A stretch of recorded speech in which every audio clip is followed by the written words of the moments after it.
Exodus, he's the deliverer, the Passover lamb. In Leviticus, he is the great high priest, our eternal sacrifice. And in Numbers, Jesus is the trusted God, the cloud in the daytime, and the pillar of fire in the darkness of night.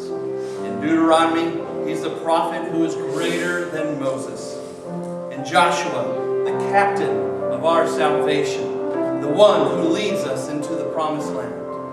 In Judges, he is both judge and lawgiver. And in Ruth, he is our kinsman redeemer.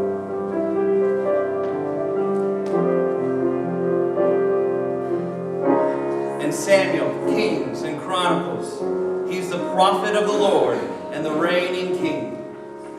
In Ezra, he's the one who fulfills his promises. In Nehemiah, he's the rebuilder of the broken and torn down walls of our lives. And in Esther, he reveals the providence of God. In Job, he is our ever-living Redeemer. In Psalms, he is our shepherd and our song. In Proverbs, he is wisdom. In Ecclesiastes, Jesus is our only hope. And in Song of Solomon, he's the bridegroom, the rose of Sharon, the lily of the valley, the lover of my soul.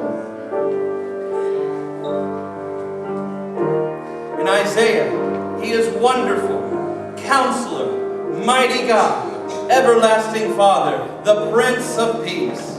In Jeremiah and Lamentations, he's the potter who puts our broken lives back together. And in Ezekiel, he's the watchman of our soul and our high tower. In Daniel, he's the fourth man in the fiery furnace. In Hosea, he's the faithful forgiver and the everlasting love.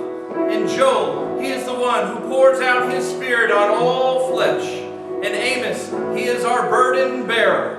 And in Obadiah, he is our Savior.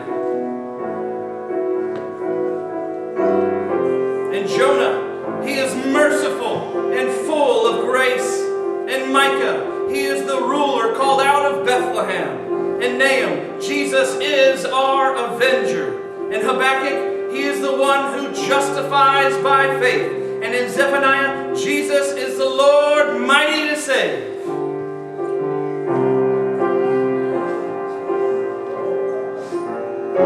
In Haggai, he is our stronghold in a day of trouble.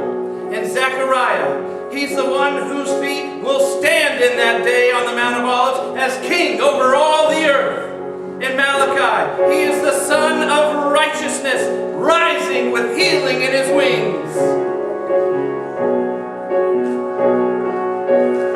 In Matthew, he is Messiah and King. In Mark, the wonder worker. In Luke, the Son of Man. In John, he's the Son of God. In Acts, he is our ascended Lord. In Romans, he is our salvation. In 1st and 2nd Corinthians, he is Redeemer and the Lord of glory. And in Galatians, he is the one who sets us free.